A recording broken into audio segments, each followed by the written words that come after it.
Miss Rael, kaning pangutana ni mo diri no kung fake engagement ba ning matawag ning igo rata mitan-aw sa video, especially pag yung gihuman nimo diha and then ni-react ka pero never kang ni comment or never kang ni share.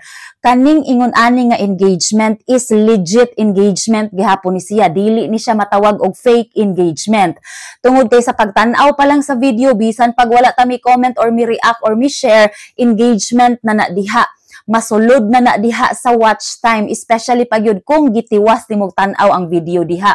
Sa ako pang giingon diri, ang bayaran ni Meta diri gadepende sa atong average watch time ug sa ato ang engagement. Pero mas kompleto gyud ang atong engagement diri kung mitanaw ka sa video, mi react ka, mi comment ka ug mi share ka.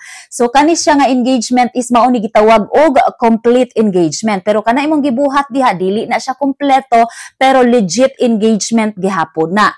Balik atong nadungog nimo nga content creator nga miingon nga fake engagement ni diri, gi-practice lang mo niya diha iyang mga audience ug followers kung unsaon gyud pagkumpleto sa engagement diri. Mas maayo man gud guys kung kita diri kung mo engage ta sa usa ka content creator or videos nga atong gitan-aw is kumpleto gyud siya. Naa ang pagtan-aw sa video, naa ang reaction and naa ang comment kung unsa joy topic or sulod ato nga video. Mas matawag pa nato diri guys nga fake engagement kung ang usa ka content creator is igo lang siyang mi-comment ato nga video pero wala gani siya kabalo kung unsay sulod ato nga video tungod kay wala man siya mitan-aw.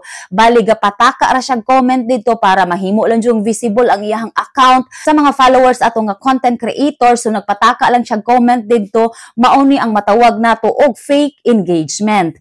So kita diri guys no, kabalo naman gyud ta diri nga si Meta dili gusto anang fake engagement and kita mismo mag-suffer.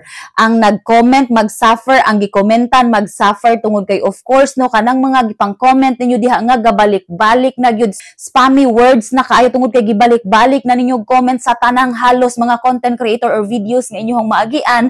So mao nang kita diri instead nga ang ato ang mga gipang-post diri ma-forward into wider audience dili na hinuon tungod kay kabalungan gyud ta nga naay bag-ong gipagawas si Meta diri nga kaning mga spammy words nato diri nga mga comments or kaning mga gipang post nato diri nga gabalik-balik na lang to the extent guys nga instead na ning kamo ta diri nga magka views tagdaghan or magka engagement tagdaghan, ang ending hinuon guys is dili na ma-forward into wider audience ang ato ang mga videos or post diri tungod ra pud sa sayop natong gibuhat. Mao nay consequences nato diri especially pag yun guys kung restricted permi ang atong account. Unsa may reason nga nung ma-restrict ang atong account diri? Of course wala tagasunod sa gusto ni Meta.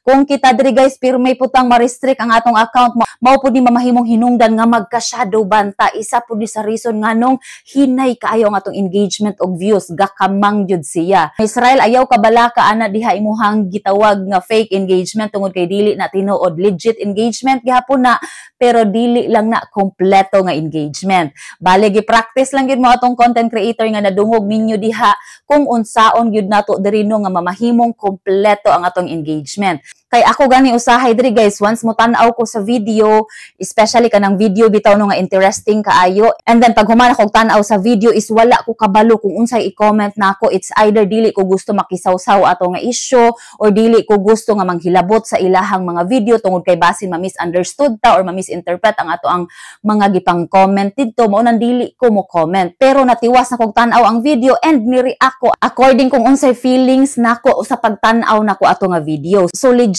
engagement gihapon ni. Pero kung gusto jud makatabang sa itong mga kaubang content creator diri, pwede ra gyud kay nga kompletohon nato ang ato ang engagement po diri.